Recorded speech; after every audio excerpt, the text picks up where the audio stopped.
Hello everybody and welcome to this week's episode of Analysing Anfield, your tactics and analytics podcast, courtesy of the Blood Red channel.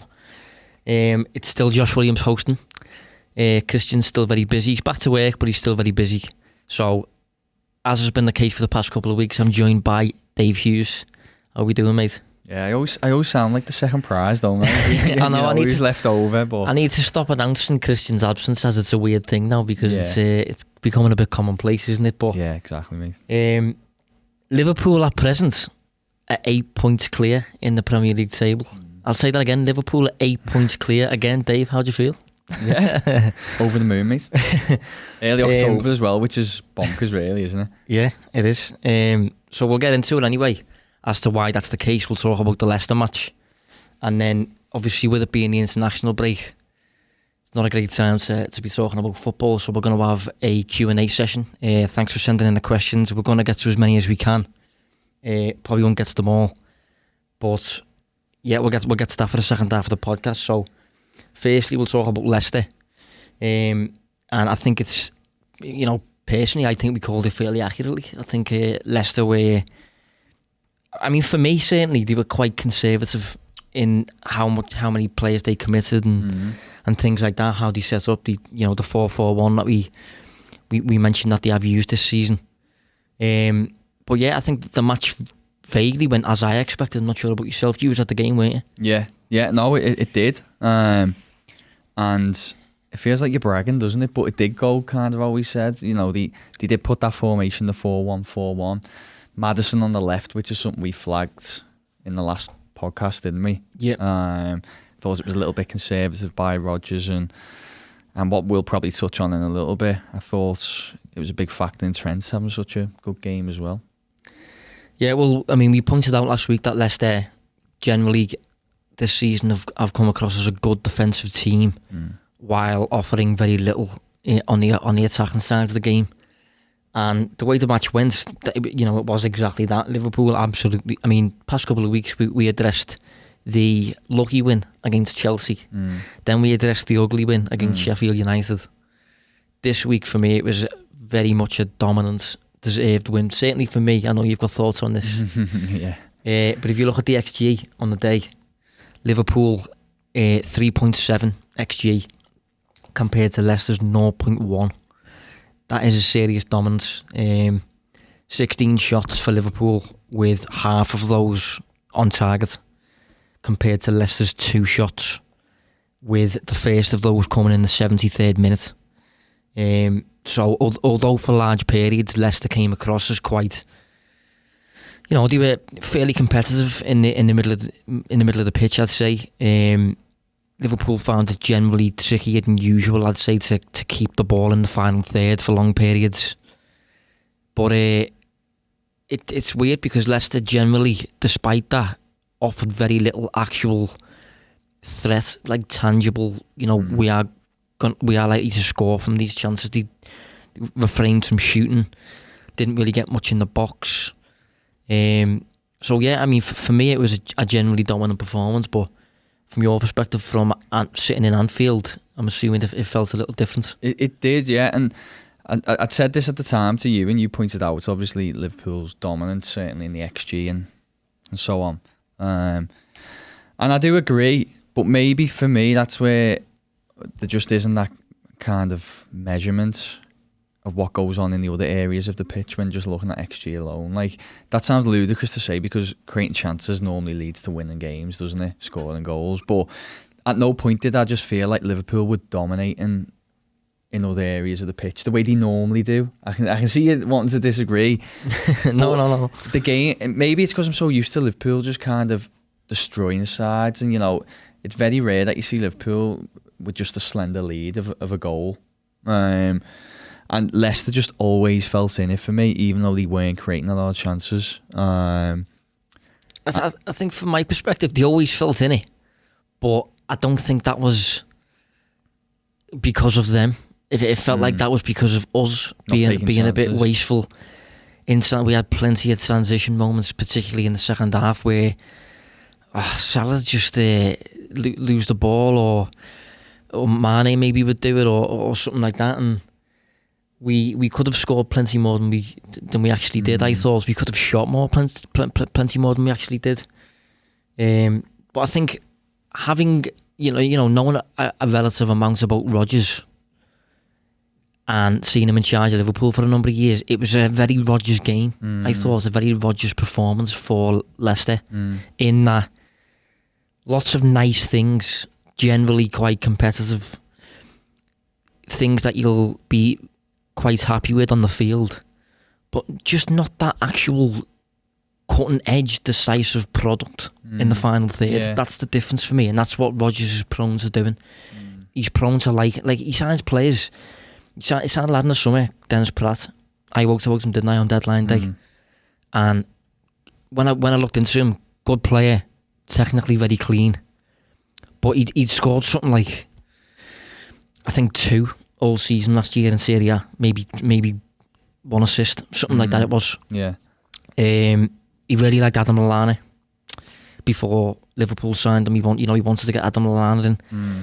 I just think he's inclined to like these players that are good, pleasing on the eye, but they don't actually offer that output. Yeah. That where if you compare it to Salah, maybe Salah looks a bit rough cut, gives the ball away a lot, but he delivers. Yeah. He's an actual output merchant. Rodgers doesn't seem to like output merchants, and he instead seems to like players that are nice. I think the way I see it, and it's similar to what you're trying to say, is I think he almost has everything, but he doesn't have the moments. Do you know what I mean? So as I was saying, I still felt, and maybe I'm on my own here, everyone listening might give me loads of grief. I just felt like Leicester were in it, but they were just lacking those cutting edge moments. Creating those. I mean, there was a chance, I can't remember off the top of my head when it was, where Vardy looks like he's going in. I think Adrian comes out and smothers it, or basically breaks it down, doesn't register as anything. But it just felt like they were just lacking these moments, and I think that goes with the narrative of what you're trying to say, that they have these nice players, nice play, but the stuff where it really matters, the moments, as I keep saying, they don't seem to have, which might explain why they didn't muster up those chances until late in the game. Yeah, I mean, Rodgers said after the match that he thought he deserved the point. And although I am fully in favour of mixing the whole statistical analytics perspective with what you actually see with your own eyes. Yeah, the eye test. But I just can't help feeling that no matter how good your play actually is, no matter how competitive you are for large periods, if that's your actual output, 2 shots to 16, XG 3.7 was it to 0.1. Yeah, but you just don't deserve anything for me. No, yeah. You have to actually offer something in the final third that's going to actually deliver the result rather than just doing everything before, between both boxes. Yeah. Do you know what I mean? No, yeah, I do, yeah. Nice stuff between both boxes, good competitive stuff, but you have to ultimately score or shoot or, that threat. Maybe there's an agreement there where, as I said, everything that can't really be measured in metrics that we have at the moment in kind of data. So XG is obviously there for chances, but maybe stuff in the middle, it's a little bit more difficult to quantify. It just, going back to what I was saying before the pod, the eye test, I just did think that they felt like they were in a game, but we've touched on it all now. They have nice bits of play, and they're competitive, but sorry, my microphone just another one of them microphone episodes. But yeah, they were ultimately lacking, so I do appreciate it. I mean, the only thing with Liverpool's XG, obviously it was padded out a little bit, wasn't it, by the penalty, and then there was a lot of chances that were an XG of below 0.1, really, an accumulation of chances. But I can't disagree that they by far were the most creative side. Yeah, I just think Liverpool are inclined to be more penetrative with their possession. I think each team roughly completed the same amount of passes, or they certainly attempted in the 400s, I think, each team. And Liverpool's was just, I mean, if you look at the actual stats on their own, it's very much a Rodgers game in terms of what he used to be, especially because both teams roughly the same amount of possession. I think it was like 52% Liverpool, 48% Leicester. Roughly the same amount of passes, but 16 shots Liverpool, 2 Leicester. So, and it's that. Yeah. Do you see what I'm saying? Yeah, but I'm just wondering if you can maybe appreciate the point that I'm trying to articulate. Yeah, definitely. I think they generally, as I said, kept us away from the final third more often than we're usually there a lot, obviously at Anfield especially. I think that impacts my narrative a little bit as well. You think, I just don't expect teams these days to go to Anfield and really do anything or get anything, and then plus we always talk about goals impact narratives, don't we? Because we talk about how it was meant to be a lucky win against Sheffield United, but it was more so that the errors can't influence it. And I wonder if the penalty is the same thing, where penalties come so late on.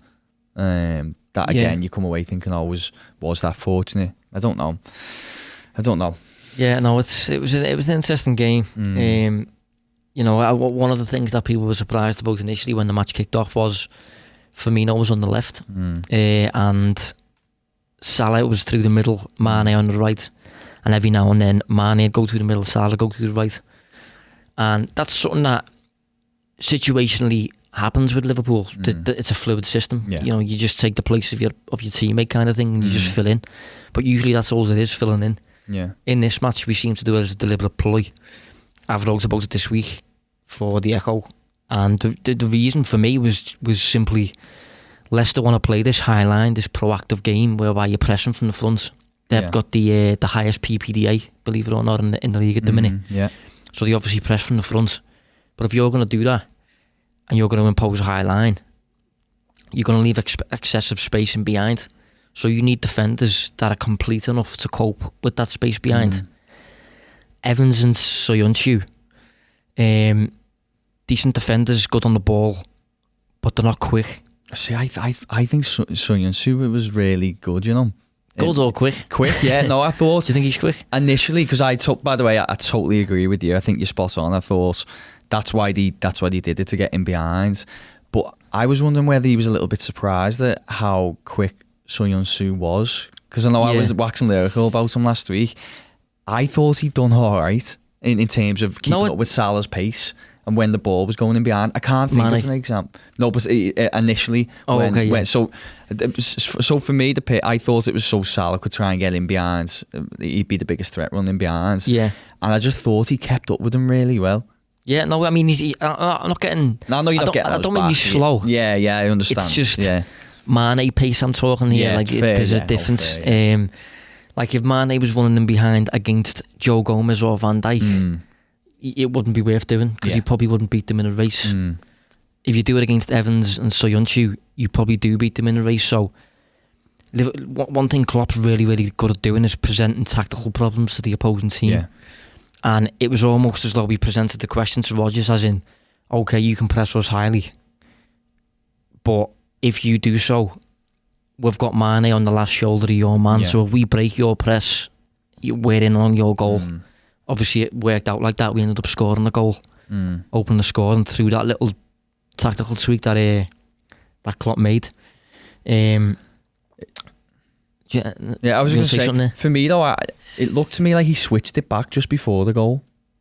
But I still agree with you. I still agree that it does create that problem. That element of doubt. Yeah, exactly. Even if he just deploys it for the first half an hour, Leicester then trying to settle into that rhythm, aren't they? And then if he does then change it back, they've got to readjust. And I think that is in itself a positive tactic. Yeah. I mean, when it comes to the actual goal that Leicester eventually scored, wasn't a great goal from a defensive perspective, considering, Liverpool. But I do think, this is one of the questions actually in the Q&A, so we'll address it now. I do think Alisson saves that personally. I think if you actually look back at it, I'm quite surprised that Adrian didn't receive much stick on that, because for me it's a save that you've got to make. Yeah. And we've talked about Alisson overperforming and saving shots that he shouldn't save and things like that. For me, this is a shot that the average keeper would get his feet to at least. Or yeah. Well, I know we were looking at it earlier, wasn't we? And it was actually talking about it with the other lads in the office. And we can maybe post the screenshots if anyone wants us to after the show.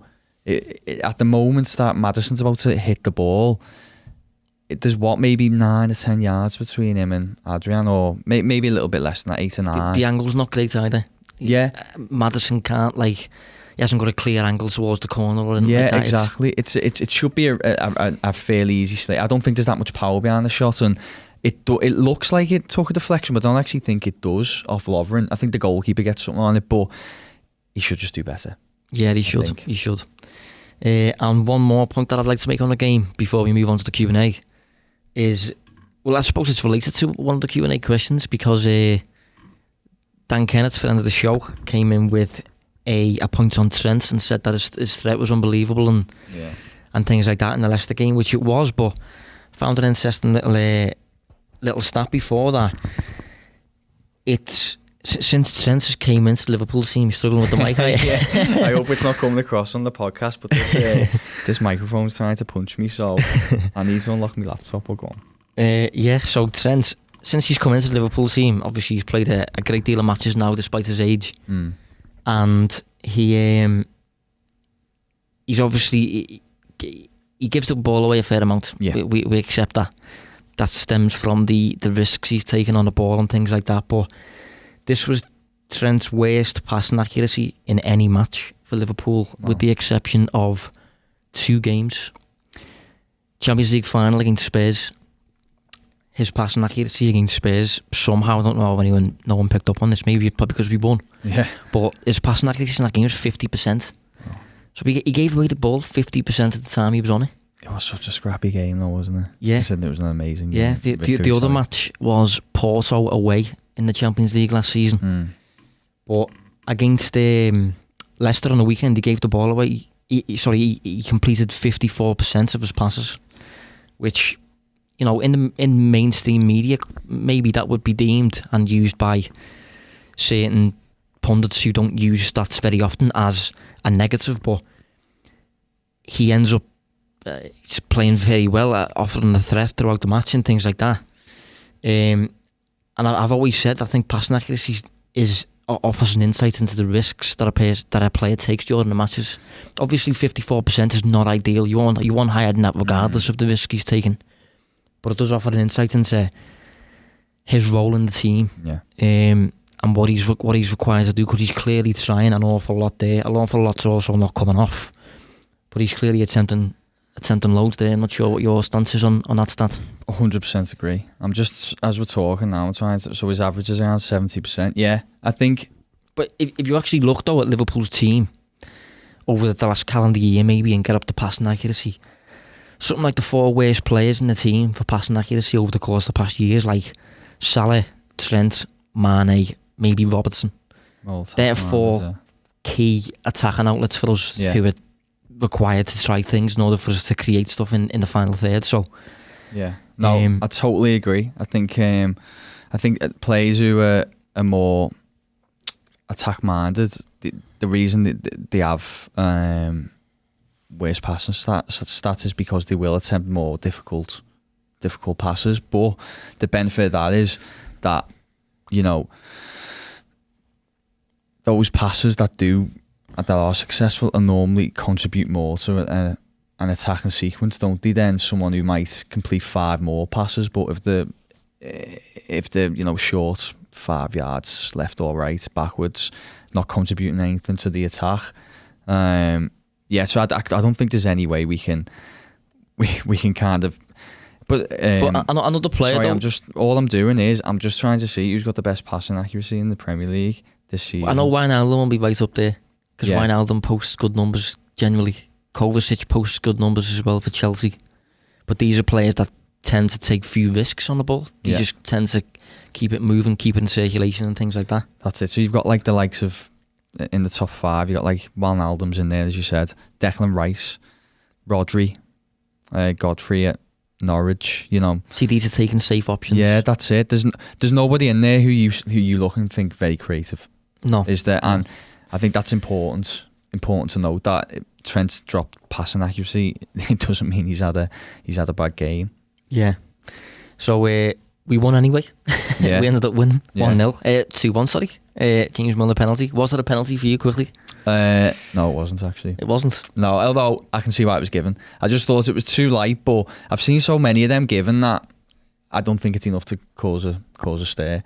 Yeah, I mean, for me it was. Was it? Yeah. I'm not being biased there at all either. I think it's similar to the Robertson one at Napoli that we talked about, in terms of the player makes a move towards the ball, defensive action, doesn't get the ball, gets the man, obstructs the man, penalty. Yeah, no, fair, yeah. He oversells it, Yeah. which doesn't do him any favours. But if he doesn't oversell it and the referee doesn't give the pen, we're all mad with him, we're all flipping at him. So, you know what, I thought you just made a really good point about the Napoli pen, because we talked about that on here. yeah, it's similar, yeah. Yeah, it is very similar, to be fair. So, yeah, I thought it was a flip of a coin. I'd probably say no, but as I said, I don't think there's that much of a stink that it was. Yeah, it was given. I will say, I think if it wasn't given, I wouldn't be kicking up much of a fuss either. Yeah. And I wouldn't expect VAR to touch it. But, you know, it's one of them that I don't think either team can argue if it's given or not. Yeah. So we will move on anyway. That was an alternative take, I think, on Dan's question regarding Trent. Yeah, as I said, he's. I feel like I got sidetracked there, but I just wanted to prove the point that high passing accuracy isn't always a great thing, and I think it's important again that you watch the game, isn't it? The eye test is important, because if you would have watched Trent, you would have known how well he played. So we will move on to the Q&A. And we better get started, because there's a fair amount of questions. Yeah, again, thanks for the questions. I haven't actually listed the names of the people that have requested these things, so they won't be happy, man. I've only got so many words fitting on my page. Yeah, fair. But we've tried to group some of the questions just to get moving with them all, otherwise it'd be here for days. And if your question hasn't been answered, it's just been a case of we haven't managed to fit it in with the time slot. So first of all, we're going to do a generic XG explainer, really, because we generally used XG and all terms like this very, very early in Analysing Anfield days, and we explained everything then. We don't really do it as much anymore, because we take it as a given that people know. But, you know, maybe we've had new listeners in the past couple of months, whatever it may be, so I think we should get into what it means. The question that I saw about two questions, I think, on this, but one of the questions that came across was, what do you think is the best stat to gauge what happened in a game or looking at a team over time? XG just doesn't make sense sometimes.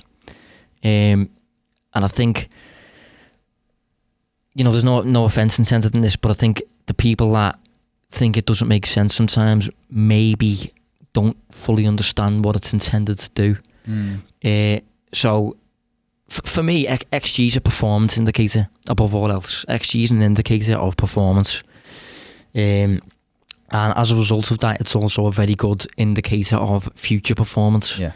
And the level that you're going to get to and things like that, and the results that you deserve, without considering aspects such as bad luck, bad finishing, good finishing, mistakes, you know, all things like that. Yeah. It's just a generic performance indicator. Obviously, the goal in football as a team is to create plenty of chances, plenty of good scoring chances. And on the defensive side, it's to prevent the opposing team from doing that.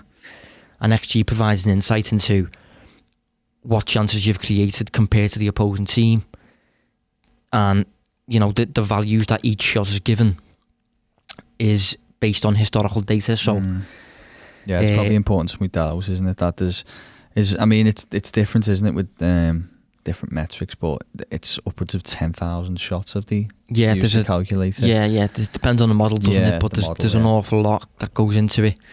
Some people will be generally surprised sometimes at the values that XG gives off, but it's genuinely based on historical data.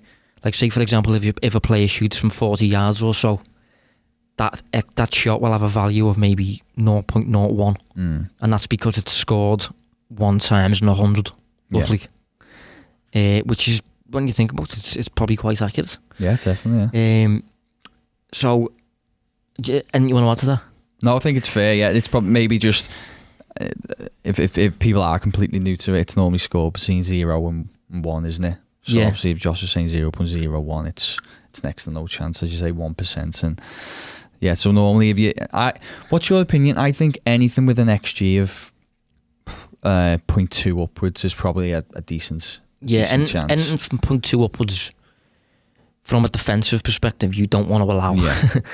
Yeah. Because there's very, very, very, 1 in 5 chance really of being scored. So Yeah. that's a decent enough odds.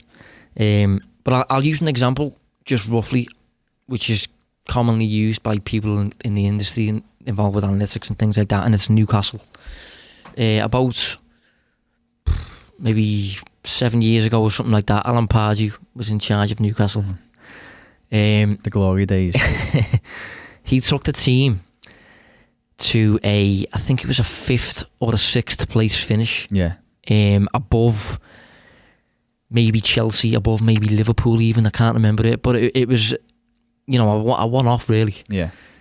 At the end of the season, Mike actually gave him a 6-year deal. 8. Was it 8? Yeah. Okay, it was an 8-year deal, isn't it? It'd still be there now. Yeah, exactly. Well done. You've got us to 6th place, 5th place, whatever it was. And the next season, they didn't sell anyone, as far as I'm aware. They didn't really change anything. And I think they finished 15th. And Mike actually couldn't get his head around it. The Newcastle players, I'm assuming, couldn't get their head around it. But if you look at their underlying numbers and their XG in particular, they had performed roughly the same. Yeah. It was just a case of in the first season that really benefited from luck in certain situations and finishing quality of I think Papi Cisse was on a real run of form and things like that. Were doing well, yeah. I think they won plenty of games 1-0. And the following season, despite the same performance levels, without considering finishing, the same performance levels didn't deliver the same results because the performance level wasn't great. It was a mid-table performance level. Yeah. It just delivered 5th or 6th in the season, and the following year it delivered 15th. Yeah. So yeah, it's people that follow XG and people that were aware of XG at the time would have been aware that, listen, this season Newcastle are going to fall off a cliff. Whatever, and they did. Yeah. I think there's probably go on. What you? I was just going to say, there's been evidence with that with various players. Mo Salah in his first season in England scored something like 32, was he, when he broke the record? Yeah. But his XG was about around 22, I think. So he overperformed. The next season wasn't a case of him getting worse, it was just a case of him reverting to the mean. Go on. Yeah, I was going to say, I think what I've found though, obviously we use it so much now, don't we, in a lot more detail. One thing that is important to point out, and I only mentioned it because someone sent us a question on Twitter, didn't he, after one of the shows, saying Liverpool are overperforming their XG. Should that be alarm bells? But what you tend to find with top sides is they will often overperform, won't they? Yeah, because they've got better than average players, yeah. So these elite players need less or fewer quality chances to convert and score goals. So I don't think you necessarily need to, or they'll convert lower quality chances, I should say. So I don't think you need to panic so much if you saw someone like Liverpool overperform, because the chances are you're going to see that. Yeah, I think a good example to use on that very quickly is the Spurs Bayern game, because people that have seen the XG for the Spurs Bayern game, it was around maybe 1.5 for Spurs and 2 for Bayern, I think it was, and Bayern obviously scored 7. Yeah. Now people will be inclined to look at that XG and think XG is nonsense, it's miles off the scoreline, but in fact it's been a case of what you should get from that is, okay, Bayern have had an XG of 2, they've scored 7, so that's not XG being bad, that's Bayern being absolutely clinical on the day. Yeah. And just finishing their chances, and that's what we should learn from that. Yeah. If you have a look at any, in fact, the top 3 goal scorers last season, Salah, Aubameyang, and Mane, I'm pretty sure all of them overperformed, didn't they, in terms of the XG. It's just, I think so. It's normal, yeah. So that's probably an important caveat to note on it. It's about having the understanding what it's telling you, really. Yeah. Next question. So we'll move on to another question that was fairly popular, was to do with, obviously, Man City. So I'll read off just a few of the questions I've got down. Do the stats line up with Man City's current position? Is this a blip or just a run of bad luck? Where are we in City in terms of stats compared with the same time last season? Are we lucky and City unlucky? And, questions of that nature. So, expected points I've looked at for this. Same, leave it on. So just, again, as a little overview, expected points. So, Liverpool against Leicester recently, for example. Liverpool obviously had an XG of about 3.6, I think it was, wasn't it? Leicester had 0.1. For that fixture, Liverpool got given about 2.98 points, which is as close to 3 as you're possibly getting. And that's because XG considers Liverpool in that day to win virtually every time. So they get maximum points almost. So expected points is based on, did you deserve to win it on a day based on, the XG and the XG against. So it's got City currently on 18/19 points at the minute. Liverpool are currently on about 15/16. So expected points based on the performances has Liverpool as second, even though it's obviously not the case. Not sure if you've got any thoughts on that or. I don't want to contradict previous points. I don't know, because I think for me, right, it's go on. No, yeah, go on. Sorry, I was just going to say, like, City is still only facing about around 6 shots a match, but I think the difference is they're facing really clear-cut shots. Yeah, they are high quality in terms of XG on shot average. It's high, isn't it? Yeah, the average shot that they face is quite clear-cut. Yeah. It reminds me of Liverpool a couple of years ago, actually. We generally posted good performance numbers under Klopp, good XG numbers under Klopp, but we had Lovren in defence, Mignolet in defence, Alberto Moreno in defence, and these players are error-prone. So 95% of your performance could be good. You'd go and have a big error. It'd register on the XG as 0.4 maybe, but you concede. Yeah. It's a big chance.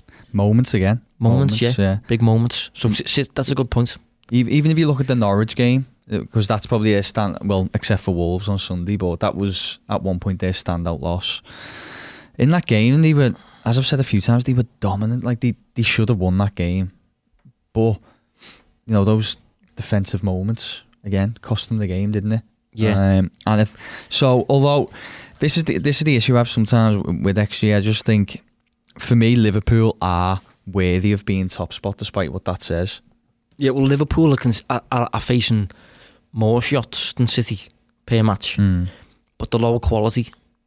So Liverpool might face 10 in a game compared to City's 6, but City's will have a 20% chance of being scored each time, whereas Liverpool's might have a 8% chance of being scored each time.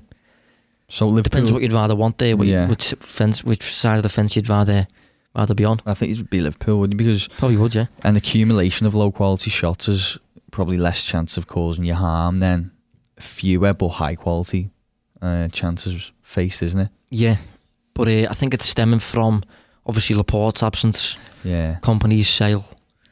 Stones is now out. I feel like a lot of people are not talking about it. I know that sounds silly. Everyone's acknowledging that the defence, they're facing more high quality shots, but they had a bit of a mess in the defence. And we did the pod like a month ago, didn't we? Saying it'll be interesting. I think they're going to be in trouble big time. And again, I think that's turned out to be fair to say that. Yeah, it's showing the data's backing it up that they are struggling defensively. Yeah. I mean, when you say struggling defensively, their actual defensive performance as a team for large periods is obviously flawless. Yeah. It's when you get through. But yeah, I was just about to say, I feel like that's more to do with what's ahead of them a little bit. Yeah. I feel like once, defending on the front foot, you mean? Yeah. When they do come to that back line, or they breach that and they do get in behind slightly, then that's where I think the issues. Whereas if someone gets through to Liverpool's defence, you still fancy the defence to deal with the issue. Yeah. Whereas City, you don't. Yeah. And I think another point worth making is that Rodri's obviously coming for Fernandinho in the big defensive midfield spot. And I think although Rodri's good, I think Fernandinho was better at the whole putting out fires very quickly. he'd just make a foul, or I think Rodri's more calculating in his play, but that can allow teams through a bit more. Yeah. I also think as well, look at the way Liverpool used Fabinho last season. You know, they took the time to bed him in, didn't they, really? Did he not start a game till around October, November? Was that right? Yeah, it's crazy. No, how many games has Rodri played? How many minutes has he played so far? He's played every game, I think, hasn't he? Yeah, I mean, that's a lot, that. Yeah. To just come into the Premier League and do that role as well, which is a ridiculously hard role to play. So yeah, there's definitely issues there. I think Liverpool deserving, despite what. I think one additional question that I did see as well, that probably ties in with this, is how many points do Liverpool need to win the league? Or how many more points I think it was. I don't think we can talk more points just yet with 8 games in, but I would go as far as saying, looking at City this season, how just look a little bit more vulnerable than they have done in a long time. Yeah. So I'd go as far as saying that Liverpool can win the league with last season's total, I think. Yeah, I don't think City are going to get 98 again. Well, they lost 4 last season. They've already lost 2. Yeah. Already. They haven't faced us once yet. And obviously we haven't dropped a point yet. No. We've got 24 points so far. I think if we manage another 25 wins out of 30, that gets us 100 points. I think it sounds crazy, but I think that's quite doable. Yeah, so do I. I think the only way City come back, and this is what I was talking about before, when I was asking who's the last team to do the double over Liverpool, which ironically we found out was nobody under Jurgen Klopp. In Klopp's first season, West Ham and United did the double over Liverpool, but that was under Rodgers' side for the first 2 games, West Ham and United. So no one's actually done the double over Klopp, which is phenomenal, really. But City, I think, would have to do that, and I just can't see them doing it. I think Liverpool have a hold over City, and Guardiola in particular. I just can't see them doing that, and without them doing that, I can't see where they're going to close the 8-point gap. Yeah. You see what I tweeted after the match? The quote from Guardiola. Oh, wait, yeah, was it you lose the title within the first 8 games? Yeah, a quote from Pep Confidential saying something along the lines of you win the title in your last 8 games, but you can lose it in the first 8. And he said along the lines of you have to the max distance you can be within 8 games, within the first 8 games is 4 points. Check me Twitter at Distance Covered if you want to read that yourself. What do you think if we asked him that now? What would he say? Yeah, well, he'd obviously deny it, wouldn't he? But even if they do go and beat us twice, that's 6 points. Yeah, they're still with the lead. 2, yeah. So anyway, we'll move on. We need to get a move on. So a few questions on the front 3. Has there been any kind of drop off from the front 3 this season? There appears to be, final pass appears to be missing. Who's the biggest culprit? One of the questions was comparing them to the likes of Dalglish and Ian Rush back in the day, which we obviously can't compare their numbers because there was no data around back then, but we can compare them to players that are around now. And is Sadio Mane more wasteful than Salah? So I had a little look at this. Currently in the Premier League this season, after 8 games, Mane is considerably the most clinical. He finds the net with 28% of his shots. Salah finds the net, and Firmino finds the net with half that, 14%. I must say, of the 3 of the person who asked the question, I'm quite surprised that these questioned if Mane was the most wasteful, because for me he's the most accurate. Yeah, Mane's he's obviously backed up as well. That whole living in moments thing that we just mentioned then, Mane's very good at. You know, if he's given it, like Sheffield United, for example, away, first chance we get.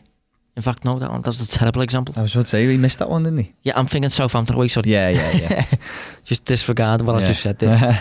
But Mane, conversion rate of 28% compared to Salah, 14%, Firmino, 14%. And the same goes for passing accuracy, really. Again, passing accuracy looks at risk for me. But Salah's passing accuracy for the season is about 73%. Firmino's 79%. Mane's 82%. So Salah in general is just a wasteful player, I think, and I've got to be careful in how I say that because he combines that with just a constant nuisance from an opposition perspective. He's a nightmare to defend against. Really, really creative in an attacking sense, but he does waste a lot. Yeah. You know, your eyes aren't deceiving you when you see that on the pitch. It's a bit like a Kane role, isn't it? You know, just high output of shots will get goals, but they'll also a lot of the time lead to nothing. Yeah, and you know, in terms of shots this season in the Premier League, Salah's per 90 is very slightly down. Mane's very slightly up, and Firmino's very slightly up. But despite that, Salah is still Liverpool's most frequent shooter. He's still. We talked earlier in the season about Firmino shooting 4 times per match. That's come back down to earth now. That's not the case anymore. Yeah. I think he's just below 3. Salah's above 3. So yeah, we'll move on from that. Joel Matip seems to be getting quite a bit of praise. Yeah. So one of the questions was, Joel Matip was voted PFA Player of the Month, which is well deserved. To me, he looks like he's in the form defender in the league, even above Virgil. Would the stats back that up? They would, yeah. I think you're a fan of him, aren't you? I am, yeah. Certainly this season. I noticed I was looking at Tarkowski, yeah, at Burnley, because he's obviously been getting overlooked by England, which I understand why, by the way, because he's not in the passing side, and that's not what Southgate wants. But yeah, I just happened to have a look at some of the areas that he's been excelling in. I just noticed that Matip just seems to be leading the way, and in the Premier League, I think I'm going to bring up the numbers now, but in terms of defensive duels, he's right up there. Aerial duels, one he is, and he's also better than Van Dijk as well, which is quite a surprise because everyone assumes that it's kind of Van Dijk carrying who's ever next to him, but he's been more than worth his weight in gold, you could say, this season, to be honest. And I don't know if I necessarily agree that when he hasn't played, that's caused issues for Liverpool. But let's have a look. I think he's just very assured in his game, isn't he? He's very in control. Well, yeah. he seems more in control anyway than he just seems than more he used confident to me, to be honest, Josh. He just seems more reliable. Yeah, he used to be a bit of a Bambi on ice kind of vibe, you know, but he does seem to deal with a lot that's around him at the minute. Like I looked at this season, centre-backs, 40 centre-backs so far have amassed over 500 minutes in the Premier League. Matip is 7th for defensive dual success rate. That's a percentage. And for perspective, Van Dijk is 23rd out of 40. What's this defensive duels? Defensive dual success. So it's got nothing to do with the amount. Yeah, the amount, because it's to do with, your percentage win rate. Just to add clarity on that, the reason you don't really look at that is because Liverpool defend a lot less than, say, like Burnley or something, monthly. So it's not really fair to assess someone on that. Yeah, and aerial dual success rate, again based on the same 40 centre backs, Matip is 2nd, and Van Dijk is 3rd. We've mentioned before plenty of times the platform we use for this Y-Scout is generally a bit weird, especially considering defensive numbers. But these seem fairly accurate, certainly in regards to Matip there. Yeah. If you've got anything to add, we'll move on. No, yeah, I totally agree. It just took me that long to try and bring up the data. I'm glad that you had it there. He's come. Let's just say, from what we've seen, he's showing really well, and not just for Liverpool, but across the Premier League. And I touched on last week how I wonder if his performances are impacting Gomez ever so slightly in terms of not being expected to be that regular starter. It's too soon to say, but yeah, testament to Matip. He's doing really well, and to answer the question, he is performing a little bit better than Van Dijk. Certainly according to the numbers, at least. I think it's worth saying Van Dijk defends slightly differently. Just general defending tendencies is different. Well, it's that stuff that can't really be measured, isn't it, with Van Dijk? Yet, anyway. I'm sure someone's going to find out a way to do it someday. So we had a question on Fabinho. I genuinely want to avoid this one, but you're willing to take it. I'd be interested in the breakdown of his numbers to show just how influential he has been, both defensively and offensively. Now, the reason I wanted to avoid it personally is because, according to the numbers on Wisecout at least, he doesn't show up that well. No. But what I'll let you go into this one. Yeah, no, he didn't, and we wanted to you said about maybe avoiding it, but I thought there was a little bit of a caveat to note with Fabinho that is important, really. I think he's playing a lot of football, isn't he? And we deal in averages, don't we? Yeah. And I'm finding watching Fabinho that he's almost flawless for a lot of the game and then looks very tired as the game goes on. And I think not only he's playing a lot of football, he's playing a very demanding role. So many teams still put two in that position to try and share the workload, whereas Fabinho plays that number 6 role on his own and does a great job for most of it. But in the latter stages of the game, he looks tired. I thought he was flat-footed for the goal that Leicester scored when the pass had fired into Perez. He's a bit flat-footed, which, all right, Perez does really well with his touch, but it means he can turn him and then get that ball to Maddison to score. I noticed his average success rate is 57% for the season so far, but in the final 15 minutes of a game, that drops to 30%. That's interesting. So I just wonder whether it's being impacted a little bit in terms of the latter stages of the game and him just burning out a little bit. In an ideal world, I think Klopp would like to give him a little break, but I'm not sure we've got anyone who can take his place at Liverpool at the moment. Yeah. So in short, he's a good player. If you watch him, he's a good player. Again, I don't know if we've got the metrics to measure just how good he is in that sense. Maybe the numbers aren't doing him justice, but they may be impacted by those tired last 20, 15 minutes. Yeah, I think generally, just a quick word on Fabinho. I think he's one of the best in the league, if not the best in the league for me, in his position, because he's able to offer solid level of output, both with the ball and without the ball. I think a lot of defensive midfielders are good at one of those without having the other. I'm thinking maybe Declan Rice, Ndidi maybe. They're good at one, bad at the other.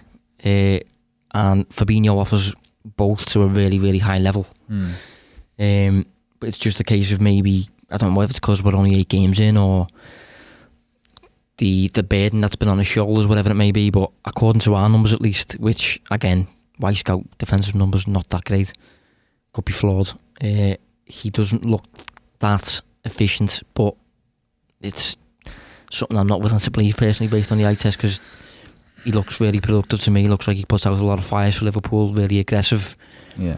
Can occasionally get caught behind the play, but I think he's playing a lot of games and things like that. Yeah. So anyway, we'll move on to Liverpool's defence.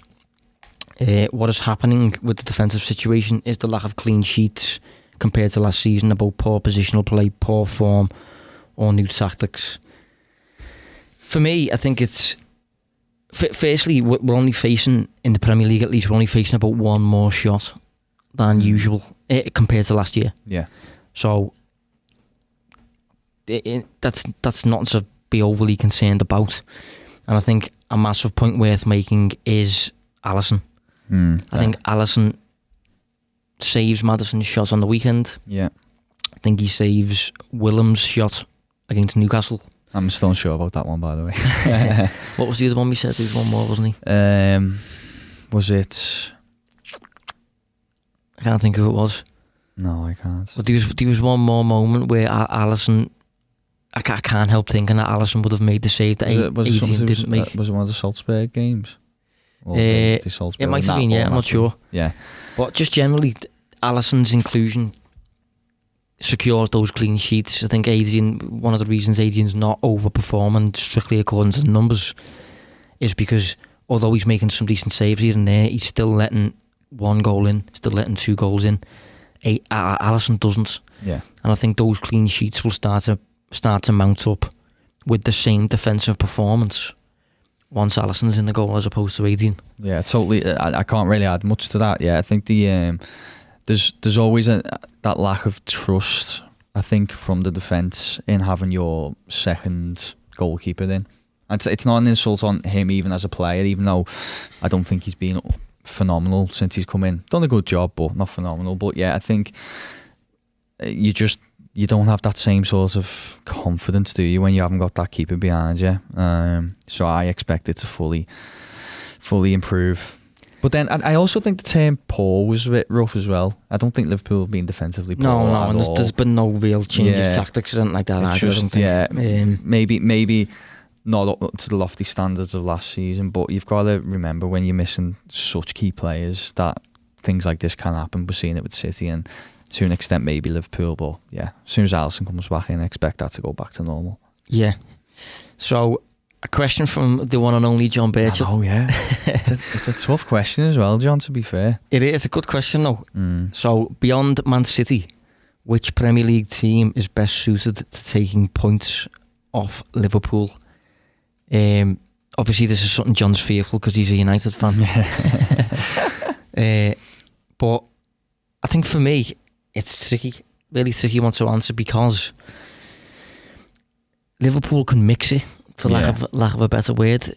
Whatever the scenario, like the way City can be vulnerable to certain styles of play, Liverpool aren't really. No.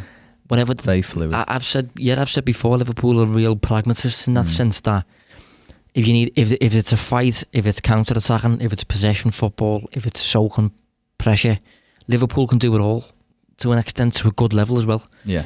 So there's not a great deal that makes us uncomfortable or that we can't cope with or that is kryptonite kind of thing to our style of play. I think it just comes down to almost. I don't think there's a side anyway. To answer the question, I can't think of a side that's tactically equipped to impact Liverpool or cause them major issues. I think the traditional tough places to go could be the potential banana skin. So I still think Old Trafford might be a difficult place to go for Liverpool. I think they'll find maybe. I was about to say find another 10%. I think they need another about 90% to try and get something off Liverpool. Yeah. But then maybe the likes of Goodison as well. Just those kind of high emotional games. Not that I think Liverpool are emotionally weak, but there's just very little else to choose from. I think just speaking with general logic, I think the match would almost certainly have to be away. Yeah, can't see us, at Anfield, considering what we're playing for. I just can't see it happening at Anfield. I think whatever team it is, they've got to have quality and speed to offer a threat in attack, because obviously they're going to be penned in for large periods, and they've also got to be tactically very good. I think in the past year there's very few teams that have caused us real problems, but Napoli obviously come to mind, and another team that comes to mind is Sheffield United. Interestingly, I mentioned this to you before, didn't I? Because they really did make us question what we were doing, and he presented us with real problems whereby we had to figure it out. We just could not progress into the final third. No. The likes of Salah, Fabinho and Mane were effectively man-marked because of the back five. Yeah. Anytime Firmino tried to drift into space and do what he usually does, acting as that link in the final third, he'd get followed. Trent and Robertson were allowed the ball, but they were allowed it in deeper areas whereby Trent couldn't even put a cross in. It was too deep to even cross. Yeah, and even when you would, it'd be bread and butter for defence with that many players in the box. Yeah, so I think Sheffield United offered a real interesting plan that other teams could adopt, but it was so almost defensive that a lot of top teams wouldn't be willing to. So, it's. Yeah, I can't see that happening. I mean, two teams I've noted to cause us problems are United and Everton, funnily enough. Both I'd assume are away from home. And I think that's basically because in the league last season, they're the two matches we struggled the most in. I think we had 6 shots, maybe even 5 at Old Trafford.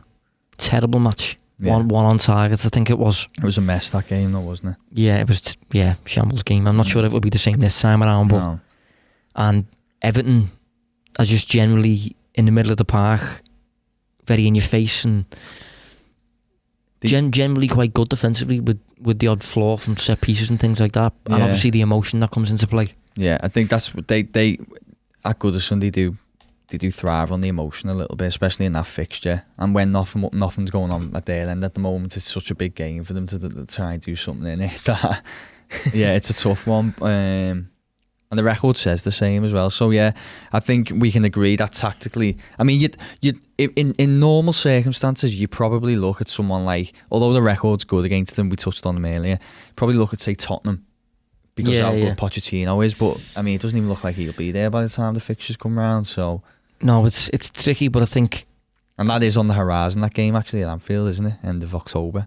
Yeah, I think tactically speaking, Sheffield United offered the real plan there that you could maybe adopt, but I don't think there's any real answer, to be honest, to beating Liverpool. Was so adaptable. Yeah. Anyway, we'll move on, because there was plenty of questions surrounding the midfield. Loads of questions about the midfield. So one was, what's our best midfield? One was, when do you think we'll introduce Chamberlain, Shaqiri and Keita? One was, who plays as the 6 in the absence of Fabinho, Gini or Henderson? So for me, our best midfield ultimately depends. That will always be my response to that. Depends on the opponent. Depends on what you want from that midfield. But one midfield that I really did like last season was towards the back end. We played Fabinho as the 6 and Keita and Henderson together. I really liked that. I think that real good balance in that midfield, because I think they were able to offer the mandatory traits in terms of just graft, legs, defensive solidarity, tactical awareness and things like that, able to cover. But they also brought their individual perks to it. Yeah. And I think Henderson's individual perks were really complemented by Naby and vice versa. Naby's obviously very unpredictable, offensively good dribbler, whereas Henderson is more defensively aware, in your face, that kind of thing. As well, to be fair, yeah. Just that general balance I thought was very good. Yeah, Keita's such a strange one for me. I really like him. Like, I think if he could just get settled in the Liverpool team, he would actually take that midfield to another level. And for the reasons you've just touched on, I just have a nagging feeling that it's never going to quite work out, at Anfield. Don't say that. No, I'm not. No, I'm not wishing that upon him. I just think it just sometimes it just doesn't happen at a club, and it's nothing to do with anyone. It's just he can't seem to. I think if that's the case, I think it'll only be due to injuries, because I do think he's a long-term project. I was amazed at the quote the other day that Klopp said. I actually gave him instructions the other day in English. I read them and I'm like, what?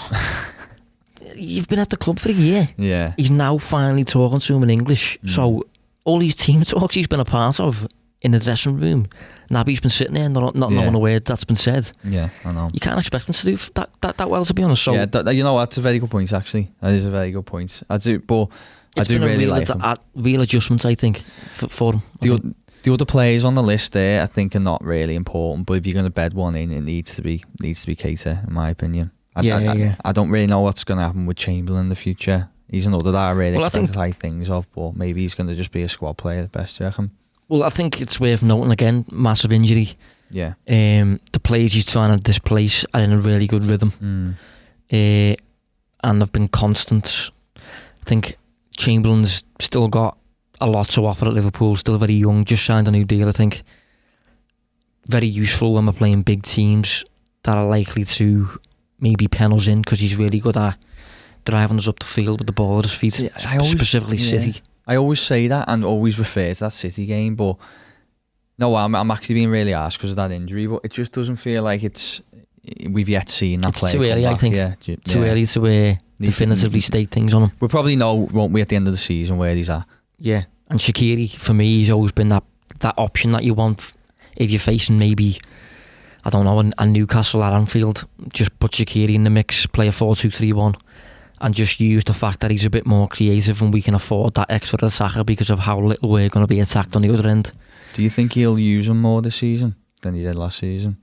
No, I think it'll be roughly the same amount. I think last season he played about 1,500 minutes. Maybe this time around it'll be, I mean, considering he hasn't played yet, he'd be lucky to get that, to be honest, but He's useful when we need a goal. We need a chance to be created. But other than that, he is a bit of a defensive liability. Yeah, which you obviously at Liverpool you can't really have. He's probably best described as well. I don't even think he's in this kind of elite frame, but you probably best describe him as a luxury player. Yeah, I would, definitely. I put Maddison in that bracket too, which we talked about last week. That's why I'm not too sure whether. I mean, that takes us on to the next question, to be honest, which is transfer related. And I think it's a real positive, I'll say, that out of all the questions we've received, I think only 2 were to do with transfers. And I think generally, if your club isn't discussing transfers, it's a good sign. It's a good sign. So anyway, one of the questions, do we still need a creative midfielder? And another one was, this was a good question, considering each of the front 3 are now 27, 28, how do you go about replacing them, assuming we have to sell to buy? Who do you sell first? Who could come in? Good question. Yeah, very good question. Very good question. So, part A, creative midfielder, what are your thoughts on that? Hopefully they'll coincide with mine. Yeah. You know what? I would say that it'd be good if Liverpool could bring that player in. I think they do need that player in certain games, but would you spend 70, 80 million to bring a player in of that quality or of that style? I personally wouldn't know. I don't think Liverpool require that playmaker type. Because it'd be for another formation, wouldn't it? It'd be for a change of formation to bring them in. Yeah. Like I've mentioned in my answer here that, you know, our version of a creative midfielder is an Ox or a Naby, because they are able to offer the fundamentals in terms of defensive endeavour, legs, loads of energy, loads of distance covered, funnily enough. But they've also got that unpredictable spark and that offensive threat. They're our creative midfielders for me. I don't think we've got much of an interest in the... Like an Eriksen or something. Yeah, not an Eriksen, not a Maddison. Not really a Shaqiri, if I'm honest. Trying to think of any others. Not really a Mesut Ozil. No. Just not really our game. Well, it's because those type of players you're looking at, traditionally you're looking at occupying like a number 10, aren't you? So you have to have that formation. And the beauty of Fabinho is he is almost the hybrid that drops into that role all the time and does that advanced pivot work, isn't it? So so I'd say the likes of Keita, Oxlade-Chamberlain, Firmino are our creative types, because they've still got that Liverpool brand to them while still being creative on the ball and stuff like that. And in terms of the front 3, this is a good point, because Liverpool are obviously an economic club, and we've got 300 million plus attackers that are the same age. So a lot of people would be naturally inclined to just keep them until they become bad. Obsolete. Yeah, keep them while they decline, which doesn't make that much sense from a business perspective. It would make sense to sell maybe one, reinvest that 100 million-ish in the next gen. I don't know who you sell. For me, it's not Firmino. Yeah, I was just about to say, keep. It's either Mane or Salah. Yeah. But I mean, it'd be a flip of a coin on who you'd probably go. Yeah, I think it would maybe, I don't know. Salah? No, I was going to say it would depend on the replacement and where he plays. Yeah, maybe if you've got someone lined up already, it makes that decision easier. Yeah, like 2 replacements I've got there are Jadon Sancho and Timo Werner. Yeah. They play on opposite flanks, I think. So you obviously can't sell, for example, Salah if you're going to get Timo Werner, because Werner plays on the left or through the middle. Yeah. So it would just depend, but I think that is something that Liverpool's hierarchy are going to have to consider sometime soon, whether we do cash in before they decline or whether we keep them while they decline and then eventually suffer a drop off as a unit. Like, I'm trying to think of a team that's like Bayern, maybe, Bayern, whereby Ribery and Robben both reached like the age of 36, both left at the same time. Bayern are now scavenging for replacements. The latter option there is very anti-modern Liverpool, isn't it? Yeah, Liverpool are too proactive for that. I think you could lose one, and when I say lose one, I mean cash in on one within the next 12, 18 months, to be honest. Yeah, I mean, whoever it is will be a sad day. Yeah. But it will make sense. It will be a clever move, as horrible as it sounds. Yeah. But anyway, we'll end on a final question. Who do you think should succeed Klopp at Liverpool? Now, personally, I'm not going to answer this with a definitive name because it's too early. Yeah. He's here for the minimum 3 more years. But just, any generic thoughts on the profile that you should be after? Not Gerrard. No, I don't mean that. I don't think we know anything about Gerrard's management skills, because if you look at Rangers, Might in 3 years. Yeah, but if he stays at Rangers, will we? Like, because you'll see a dominant side in a league that gets dominated by 2 teams. Yeah, I feel like he needs another move. Maybe. That's somewhere in England. I mean, what I will say on that is, hopefully, when Klopp goes, every single other thing will still be in place at Liverpool in terms of the coaching staff. Yeah, Edwards still above him. Mike Gordon's still there. All the scouts still in place and things like that. The way we recruit still be the same. So hopefully we will keep the structure that Klopp has helped get in place fixed, and then we'll replace him with maybe a Pep Linders or a Gerrard, or what, like a Nagelsmann or something from like possibly. But it's just got to be, you've got to ensure the identity's kept. Yeah, the identity we've created is kept. So whatever coach it is, he's got to be a coach that's inclined to be intense, counter-pressing, attacking football, and he's got to be willing to be quite lenient in terms of leaving the transfers to those that know about it, leaving the fitness to those that know about it, rather than being a Rodgers type who's inclined to get involved. Happy to delegate, really. Delegate, but also got to buy into the identity of the club a little bit as well. I think that's what Klopp's done really well. Got everyone pulling in the right direction. Yeah, I mean, one of the reasons United have suffered so much is because they got in David Moyes, then they got in a possession coach in Van Gaal, then they got in a strategic coach really in Mourinho. Yeah. So you're going all the way all over the place in terms of identities and playing styles. That's why I think.